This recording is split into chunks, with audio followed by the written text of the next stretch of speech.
اور جید علماء اکرام کی ویڈیو سیریز آپ حاصل کر سکتے ہیں فیضان محدث اعظم کیسٹ ہاؤس، جو کہ ارشد مارکیٹ جنگ بازار میں واقع ہے۔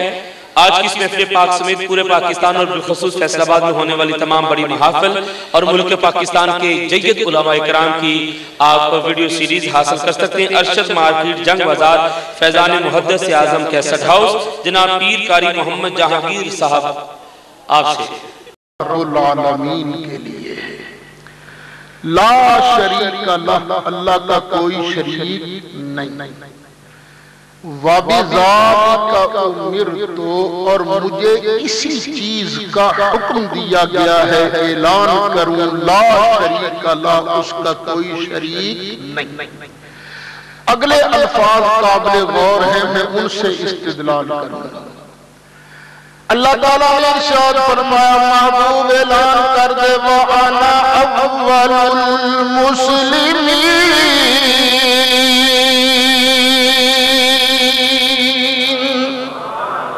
کہ میں سب سے پہلا مسلمان ہوں، کہ میں مصطفیٰ سب سے پہلا مسلمان ہوں، مجھ سے پہلے کوئی مسلمان نہیں تھا۔ یہ قرآن ہے آٹھویں پارے میں، اللہ نے اپنے محبوب کی زبانی اعلان کروایا وَأَنَا أَوَّلُ الْمُسْلِمِينَ۔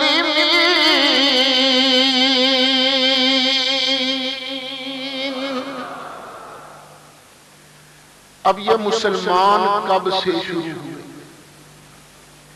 بعض دوستوں کا خیال ہے جب سے نبی کریم علیہ السلام نے نبوت کا اعلان فرمایا تب سے مسلمان شروع ہوئے، نہیں۔ اللہ کے سارے ہی نبی مسلم تھے، سارے نبی مسلم تھے۔ دیکھیے یوسف علیہ السلام اللہ کی بارگاہ میں دعا مانگتے ہیں، عرض کرتے ہیں توفنی مسلماً والحقنی بالصالحین،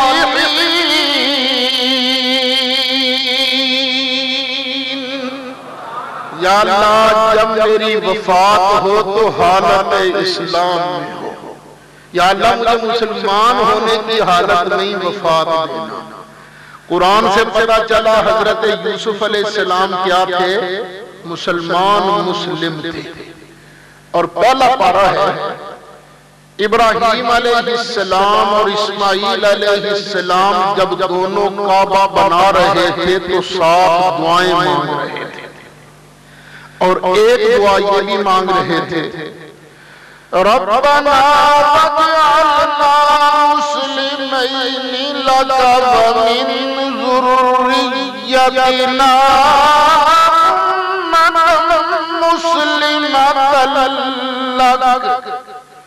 یا اللہ ہم دونوں کو مسلمان رکھنا، ہم دونوں کو کیا رکھنا؟ مسلمان رکھنا۔ لوگ پتہ چلا اللہ کے سارے نبی کیا تھے؟ مسلمان تھے۔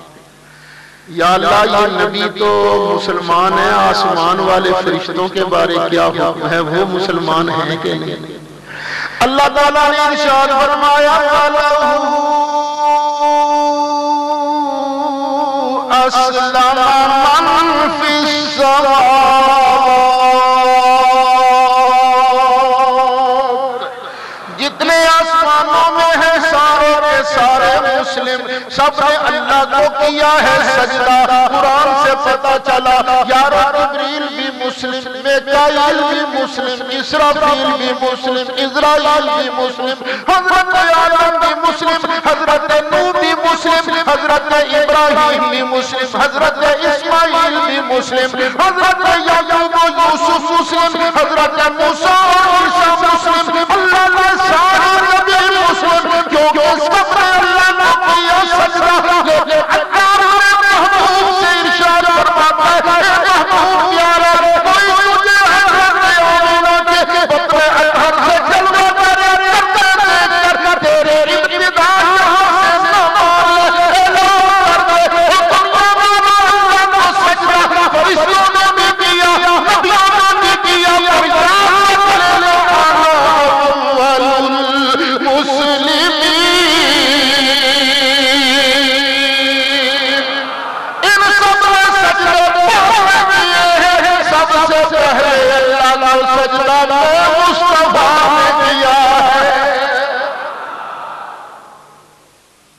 بولیے قرآن کیا کہتا ہے؟ سرکار نے اللہ کو سب سے پہلے، تو اس وقت کیا تھا؟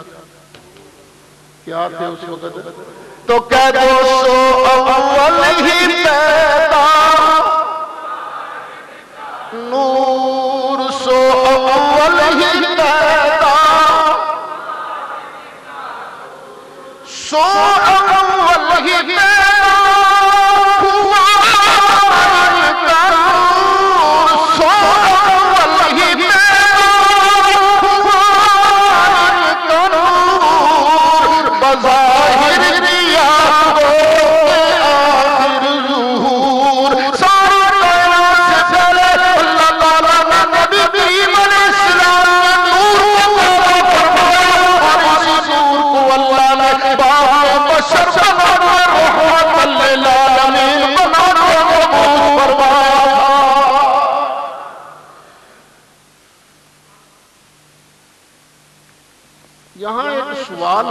ہو سکتا ہے، اور یہ بہت عرصہ پہلے مجھ پر سوال ہوا تھا ضلع سرگودا کا۔ یہ جو چنیور لالیاں سے سڑک جاتی ہے نا سرگودا، یہاں ٹیل سے میں تھوڑا سا پورے جاتے ہوئے دائیں ہاتھ پر ایک پیٹرول پمپ، ان ساتھیوں نے ایک مرتبہ مجھے میلاد شریف کے لیے بلایا، تو میں وہاں حاضر ہوا، یہی مسئلہ میں نے وہاں بھی سنایا۔ تو یہ بڑے بڑے دوسرے مولوی صاحبان بھی میرے جلسوں میں آیا کرتے ہیں، تقریر ختم ہو گئی تو ایک مولوی صاحب کھڑے کہنے لگے اسد صاحب یہ تمہارا ترجمہ ٹھیک نہیں۔ میں نے کہا بھائی اگر مجھ سے کوئی غلطی ہو گئی ہے تو اللہ مجھے معاف کر دے، اگر میں نے غلط ترجمہ کر دیا ہے تم ٹھیک ترجمہ کر دو۔ کہنے لگے یہ ترجمہ ٹھیک نہیں کہ میں سب سے پہلا مسلمان ہوں، اس کو بدلو۔ میں نے کہا جی بدل دیتا ہوں۔ میں نے کہا بتائیے وجہ کیا ہے؟ وہ مولوی کوئی معمولی نہیں تھا، مجھے بھی پتہ تھا کہاں سے بول رہا ہے۔ کہہ رہے مولوی کوئی معمولی نہیں تھا، مجھے بھی پتہ تھا کہاں سے بول رہا ہے۔ کہنے لگا بالکل یہی لفظ ہے موسیٰ علیہ السلام کے۔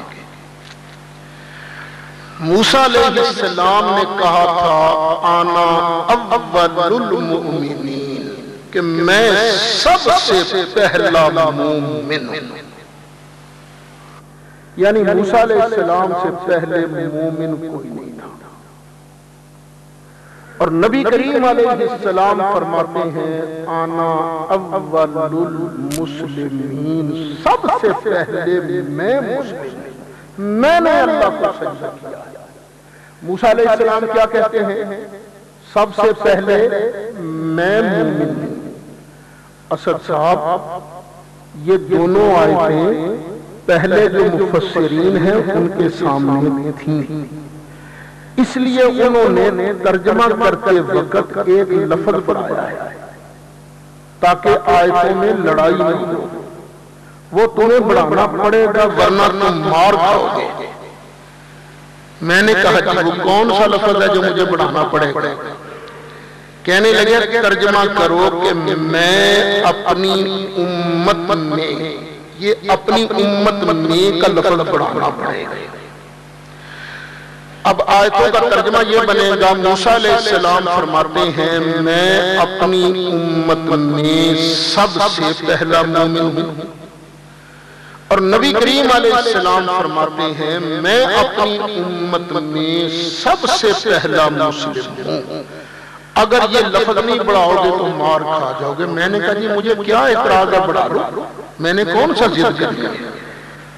کہنے بڑھانا بالکل۔ کہنے لگے پھر ترجمہ بنے گا نبی کریم علیہ السلام فرماتے ہیں میں اپنی امت میں سب سے پہلا مسلم ہوں، میری امت میں سے کسی نے مجھ سے پہلے اللہ کو سجدہ نہیں کیا. اور موسیٰ علیہ السلام کہتے ہیں میں اپنی امت میں سب سے پہلا مومن ہوں. میری امت میں مجھ سے پہلے اللہ کو کسی نے مانا نہیں. میں نے کہا جی بالکل تسلیم ہے، مجھے کیا تکلیف ہے؟ یہ بھی ترجمہ ٹھیک ہے، وہ بھی ٹھیک ہے، یہ بھی ٹھیک ہے. کہیں گے ٹھیک ہے یہ ترجمہ؟ میں نے کہا جی بالکل ٹھیک ہے. کہیں گے پھر وہ تیری تقریر نور والی تو ساری ختم نہیں ہو گئی؟ میں نے کہا پتہ نہیں ختم ہوئی کہ شروع ہوئی، یہ تو ابھی پتہ چلے گا. کیا مطلب؟ میں نے کہا مجھے تسلیم ہے موسیٰ علیہ السلام کی امت سے پہلے، موسیٰ علیہ السلام سے پہلے ان کی امت میں سے کسی نے ایمان قبول نہیں کیا. اور مجھے یہ بھی تسلیم ہے کہ نبی کریم علیہ السلام کی امت میں سے کسی نے سرکار سے پہلے اللہ کو سجدہ نہیں کیا. اب بس مجھے اتنا بتا دیجئے کلیم اللہ کا امتی کون کون ہے اور حبیب اللہ کا امتی کون کون ہے؟ اللہ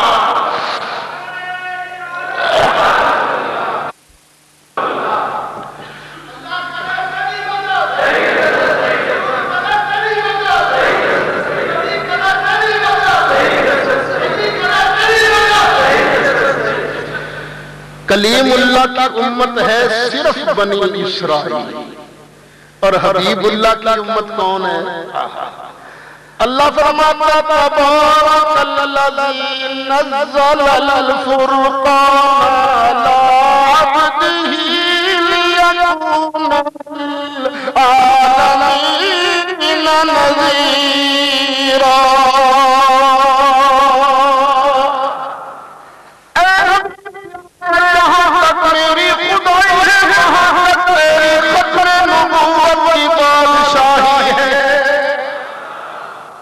اور مسلم شریف کی حدیث ہے سرکار فرماتے ہیں ارسلت الی الخلق کافہ،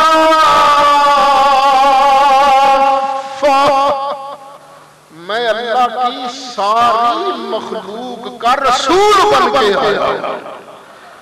پہلے جتنے نبی آئے کسی قوم کے نبی، کوئی کسی قبیلے کا نبی، کوئی کسی علاقے کا نبی، کوئی کسی زمانے کا نبی. پر جب انہوں نے لوگ کی باری فرمایا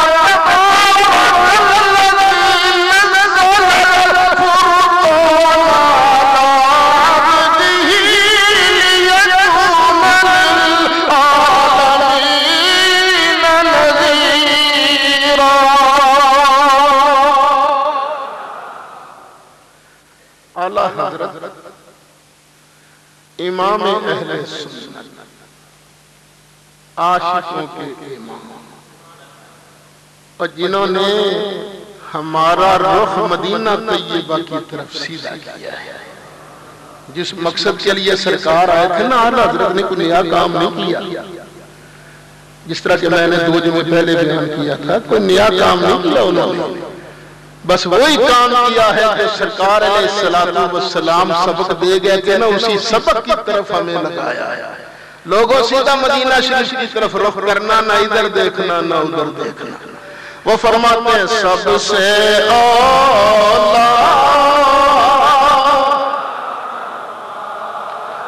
نبی، سب سے بالا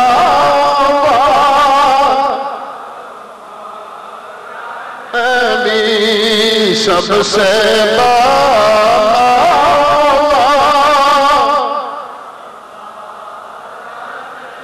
اور جیسے سب کا خدا ایک ہے ویسے ہی، جیسے سب کا خدا ایک ہے ویسے ہی ان کا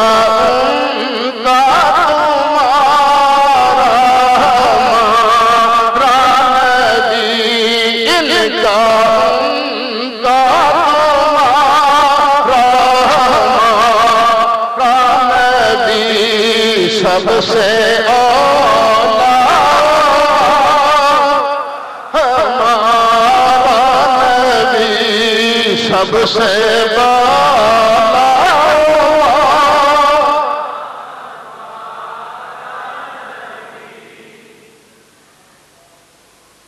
خیر جب میں نے یہ باتیں کی تو مولوی صاحب چپ کر کے بیٹھ گئے، یعنی کہ بات تمہاری ٹھیک ہے۔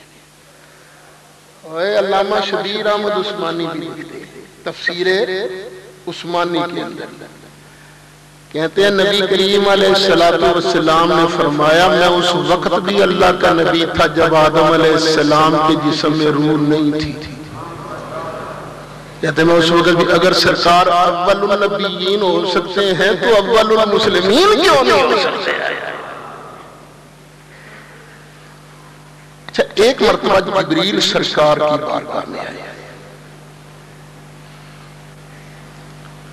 نبی کریم علیہ السلام نے ان سے پوچھا جبریل بتا تیری عمر کتنی ہے؟ جبریل علیہ السلام نے عرض کیا آقا میری عمر تو بہت زیادہ ہے، بس ایک بات میں آپ کو سناتا ہوں اسی سے آپ میری عمر کا اندازہ لگا لیجیے۔ نبی کریم علیہ السلام نے فرمایا کیا؟ جبریل علیہ السلام کہنے لگے آقا جب اللہ نے مجھے پیدا کیا میں نے اپنا سر اٹھایا تو مجھے نہ حجابات عظمت میں ایک نور کا تارا چمکتا نظر آیا۔ آقا وہ نور کا تارا اتنا پیارا تارا تھا، اتنا خوبصورت تارا تھا، میرا دل چاہ رہا تھا یہ چمکتا رہے میں اسے دیکھتا رہا۔ آقا تھوڑی دیر تک وہ تارا چمکا پھر چھپ گیا۔ جب وہ تارا چھپا تو اب میرے دل میں پھر یہ تمنا، پھر یہ تڑپ کے ہائے کاش وہ نور کا پیارا پیارا تارا دوبارہ چمکے، کیونکہ ہم لوگوں کی بھی عادت ہے کوئی خوبصورت چیز ایک بار دیکھ لیں دوبارہ پھر دیکھنے کو جی چاہتا ہے۔ پوچھو ان لوگوں سے جو مدینہ منورہ ہو کے آئے کیا سرکار کا روزہ دوبارہ دیکھنے کو جی چاہتا ہے کہ نہیں چاہتا ہے؟ چاہتا ہے، کیوں؟ یہ فطرت ہے بندے کی کہ خوبصورت چیز کو دیکھ کر بندہ دوبارہ بھی دیکھنے کو جی چاہتا ہے۔ جبریل کہتے ہیں میرے دل میں یہی تمنا، یہی تڑپ کہ کاش وہ نور کا پیارا پیارا تارا چمکے۔ آقا اس انتظار میں اتنا عرصہ گزرا جتنا عرصہ آج 70,000 سال گزرنے میں لگتا ہے۔ نور کا تارا چمکا، جب نور کا تارا چمکا دوبارہ پھر میرے دل میں یہی تھا یہ تارا چمکتا رہے، جبریل اس تارے کو تکتا رہے۔ کچھ دیر تک تارا چمکا پھر چھپ گیا۔ جب چھپا یہ تارا تو پھر میرے دل میں یہی تمنا، یہی تڑپ کہ کاش یہ نور کا پیارا پیارا تارا پھر چمکے۔ آقا ہر 70,000 سال جتنے عرصے کے بعد وہ نور کا تارا چمکتا رہا، دمکتا رہا، اور آقا اس تارے کو میں نے 72,000 مرتبہ دیکھا ہے۔ تارا کتنے عرصے کے بعد چمکتا تھا اور میں نے کتنی بار دیکھا ہے؟ اب ذرا ضرب دے کر دیکھو 70,000 کو 72,000 سے کتنے سال بنتے ہیں؟ ہے کسی کو یاد صاحب؟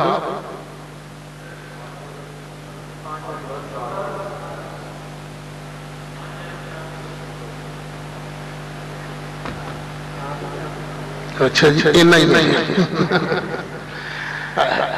نبی کریم علیہ السلام نے فرمایا اچھا یہ بتاؤ کہ تم نے اس تارے کو صرف چمکتا دیکھا یا کبھی پہچانا بھی ہے؟ نہیں آقا پہچانا نہیں۔ نبی کریم علیہ السلام نے ارشاد فرمایا بعزت ربی انا ذالک الکوکب، اے جبریل مجھے میرے رب کی عزت و جلال کی قسم ہے چمکنے والا تارا میں مصطفیٰ کا نور تھا، تو کہو سو اول ہی پیدا ہوا ان کا نور۔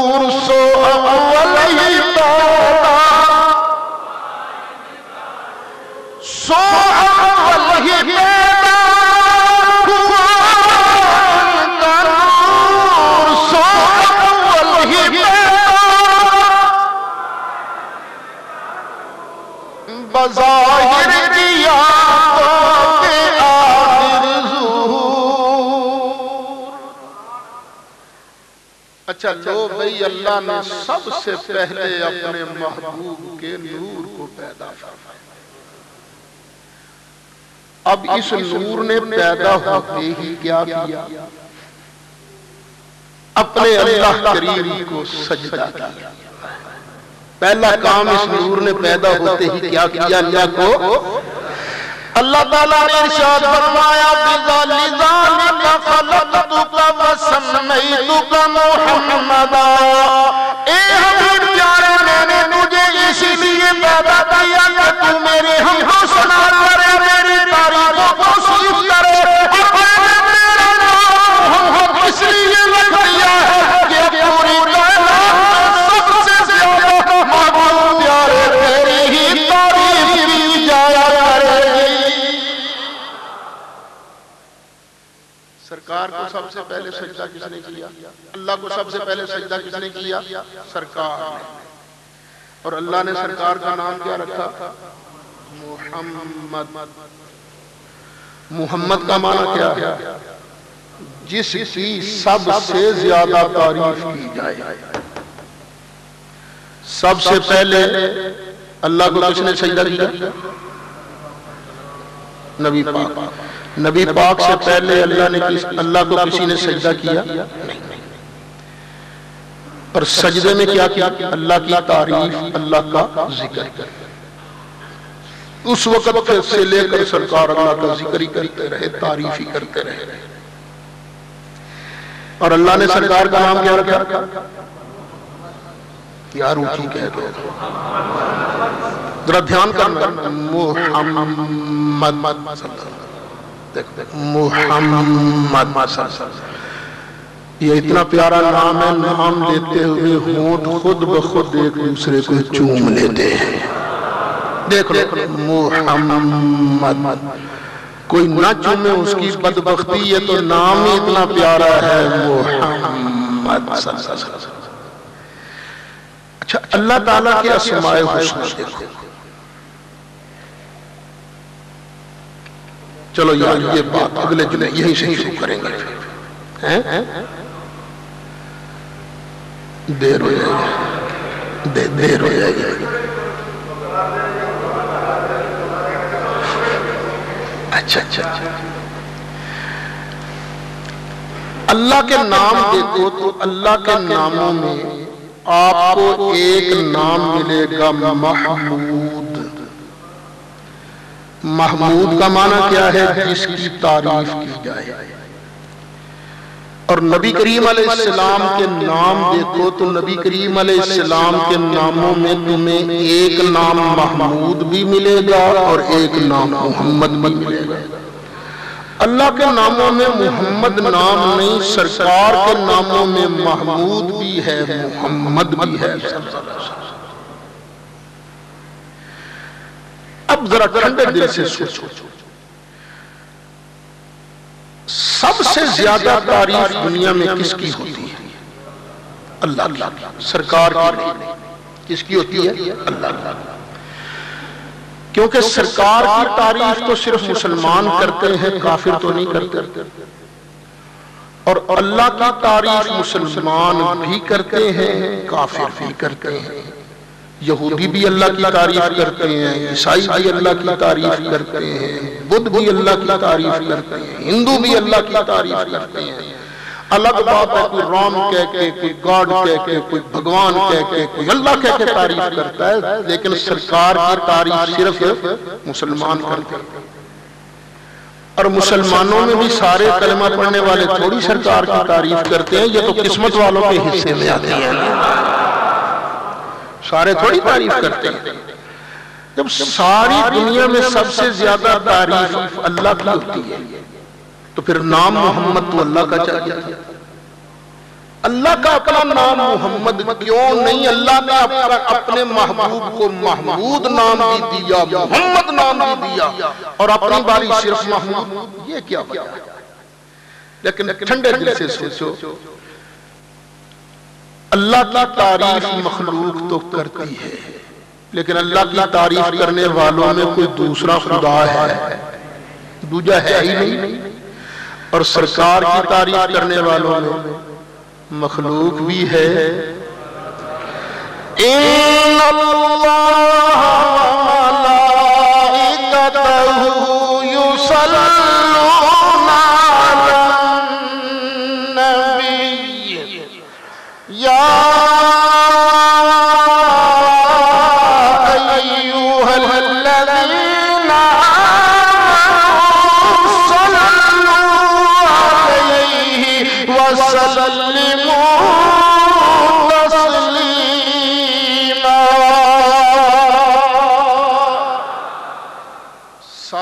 مخلوق کی ساری عمر کی ساری تعریفیں ایک طرف اور جو تعریف میرے اللہ نے اپنے محبوب کی ایک آن کے لیے کی ہے وہ تعریف ایک طرف.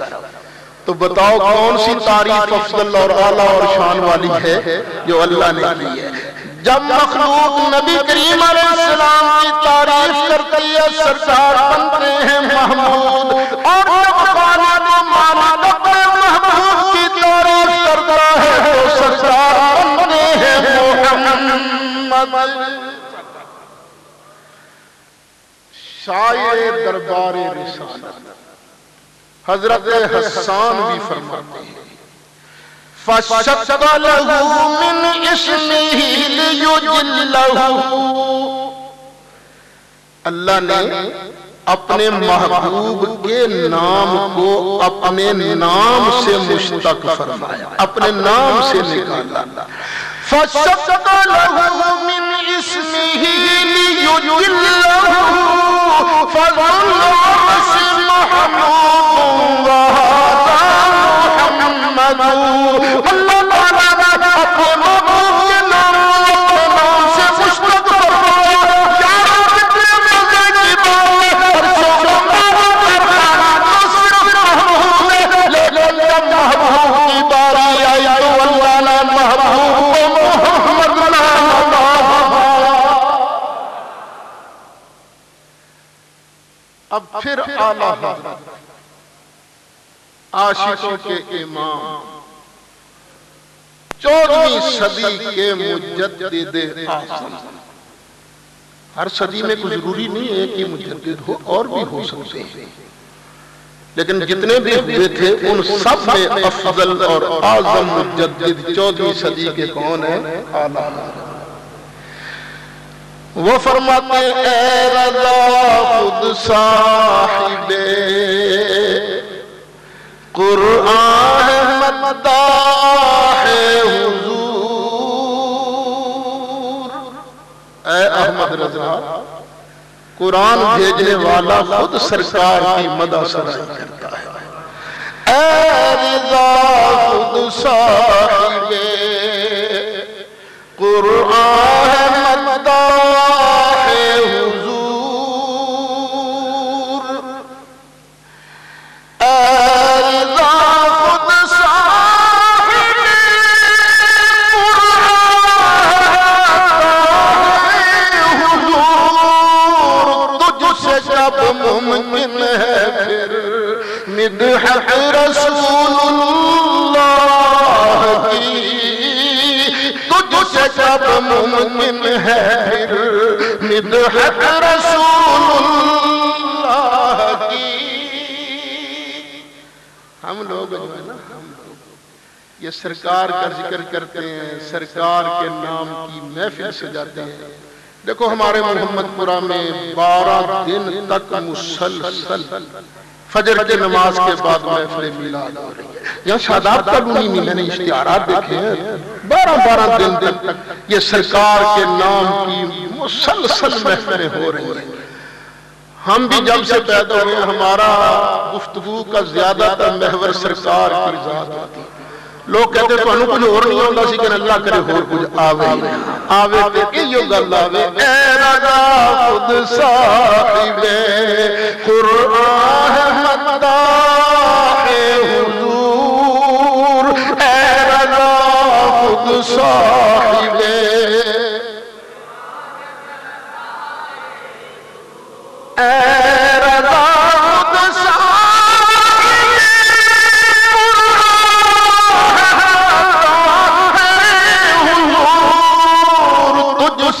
جب ممکن ہے پھر مدحت رسول اللہ کی. تو یہ ہم کوئی سرکار کی تعریف نہیں کرتے، ہم اپنا مقدر سرکار کا نام لے کر سوال آئے. ما ان مدحت محمدا بمقالتی، ہم بول کر کوئی سرکار کی تعریف تو نہیں کرتے کہ جی ہم نے سرکار کی تعریف کر لی. وَلَٰكِن مَدَحْتُ مَقَالَتِي بِمُحَمَّدٍ، ہم تو سرکار کا نام لے کر اپنی تقریر کو سنوار لیتے ہیں، بلکہ اپنی تقدیر کو سنوار لیتے ہیں.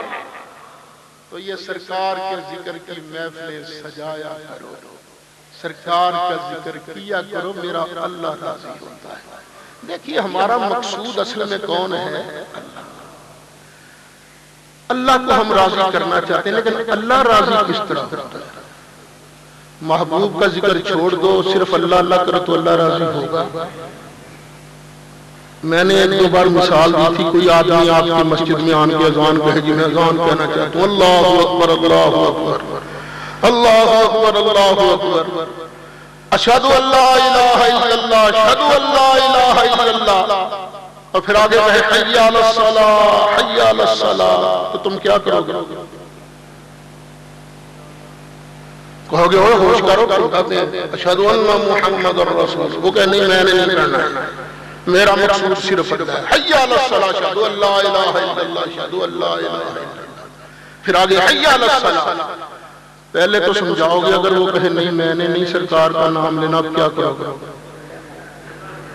وہ کہے گا یا اللہ نام تیرا لیا مجھے لتر پڑ رہے ہیں، تو اللہ کہے گا ایتھے بھی پہن گے اگے بھی پہن گے، لترا تو بچنا چاہنا ہے میرے محبوب کا نام لینا ہی پہن گا. تو بھی ایسی بھی نہ راضی اللہ نو کرنا ہے، پر لترا تو بچن واسطے وہ دے سونے کا نام لینا ہے. کیوں راضی اللہ تعالیٰ محبوب کے ذکر سے ہوتا ہے. تو محبوب کا ذکر کرو، جھوم جھوم کے کرو، اور جس سے پیار ہوتا ہے نا بندہ اس کا ذکر کرتا ہے. سرکار کا ذکر کرو، سرکار کا ذکر سنو، سرکار کی صورت بیان کرو، سرکار کی سیرت اختیار کرو، اللہ تعالی ہمارا بیڑا پار فرمائے.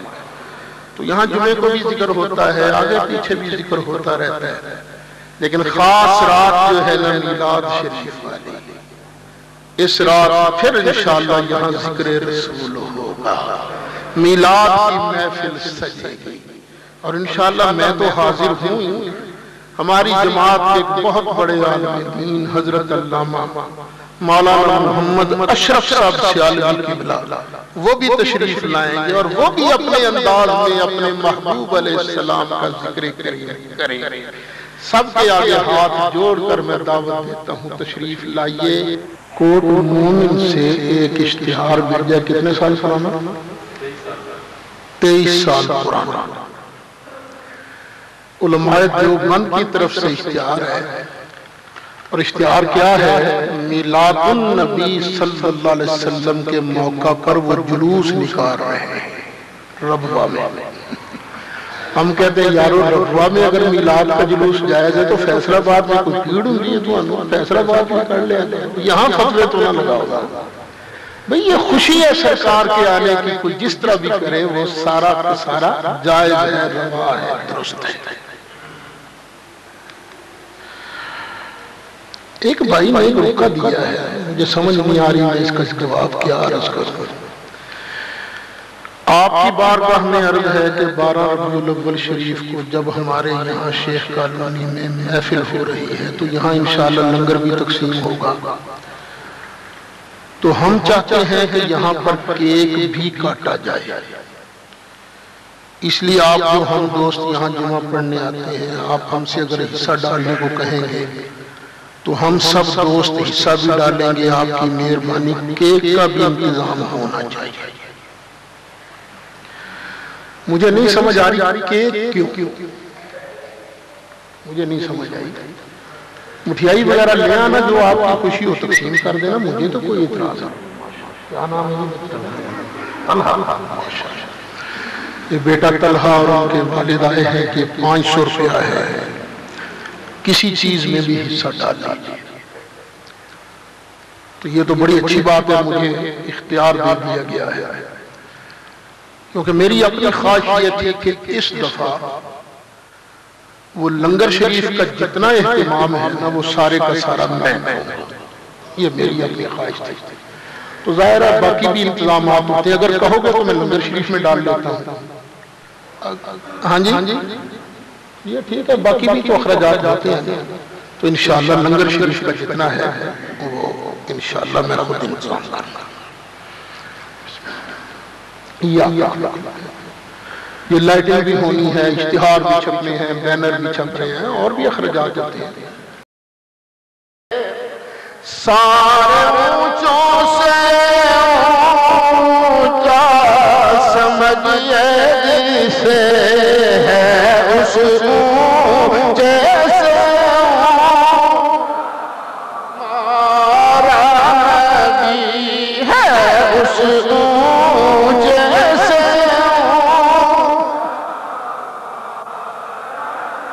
اور ملک کونین میں انبیاء تاجدار، ملک کونین میں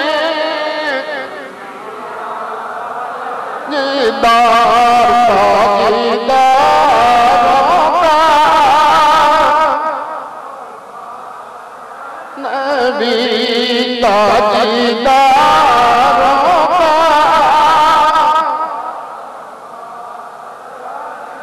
غمزدوں کو نظام یدی ہے، غمزدوں کو نظام یدی ہے، دلکشوں کا سہارا ہمارا نبی، دلکشوں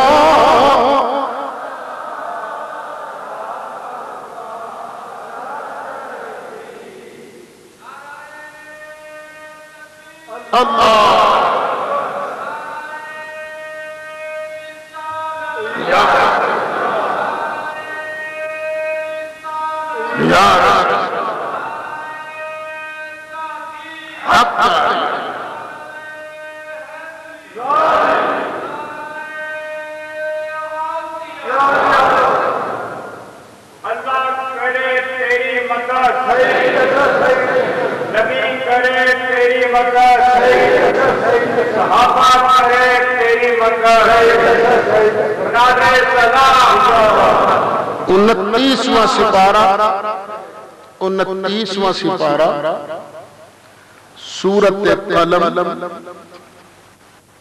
آیت نمبر 9۔ اللہ فرماتا وَدُّوا لَوْ تُدْهِنُوا فَيُدْهِنُونَ،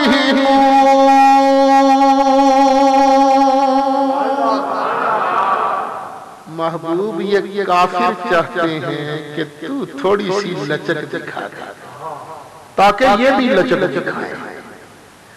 اب دیکھو لچک دکھانے کا مطالبہ عقائد ہے، یہ لچک دکھانے کا مطالبہ سب سے پہلے کس نے کیا تھا؟ ہم کہتے ہیں اللہ تعالیٰ نے اپنے سارے نبیوں میں سے سب سے آخر میں اپنے محبوب کو نبی بنا کر بھیجا۔ قادیانی کہتے ہیں نہیں، یہ بھی نبی ہے، مرزا بھی نبی ہے۔ اب بتاؤ یارو، اب ہم مرضیوں کے بارے کیا لچک دکھا سکتے ہیں؟ کئی کہتے ہیں نا نہیں ایڈے ڈاڈے بھی نہ بنے تھی، کوئی نہیں ہوئی کریں دے نہیں قادیانی۔ میاں لچک کا مطالبہ نہ کرو،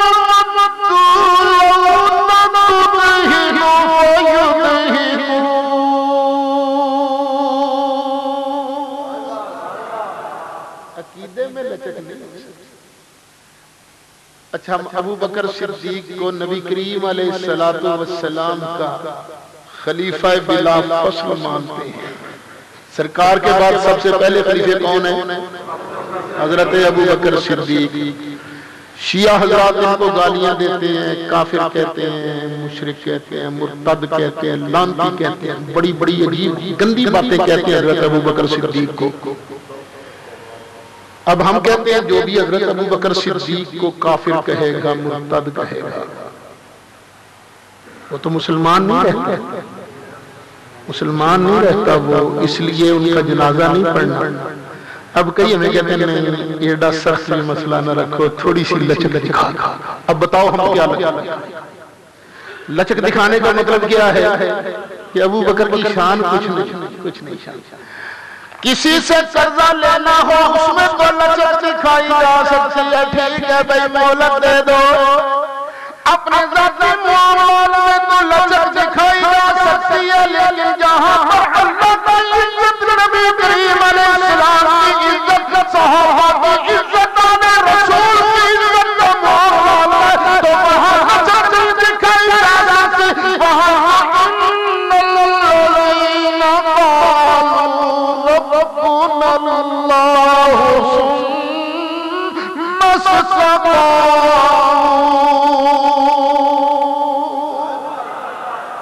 پھر تو وہاں استقامت دکھانی پڑتی ہے، پھر جو استقامت دکھاتا ہے تتنزل علیہم الملائکۃ الا تخافوا ولا تحزنوا وابشروا بالجنۃ التي كنتم توعدون۔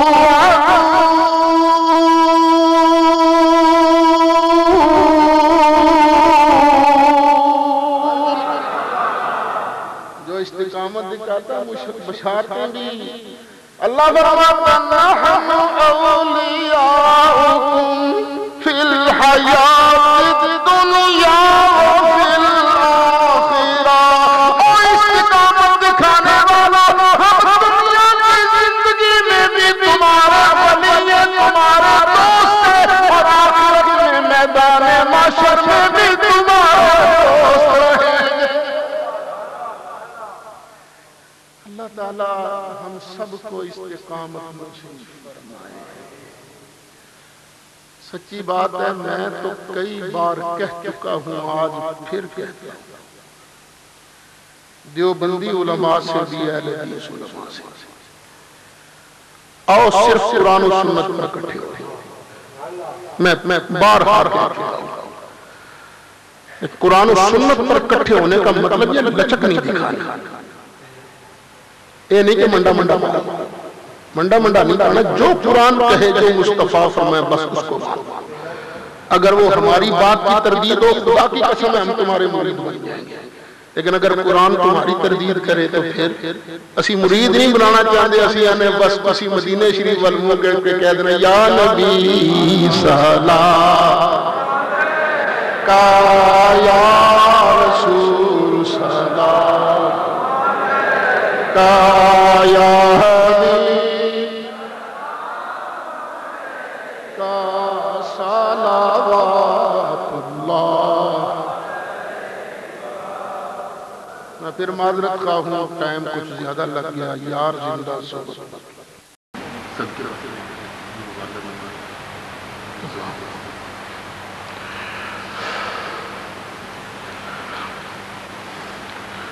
کچھ بھائی انہوں نے دعا کے لیے درخواست کی ہے۔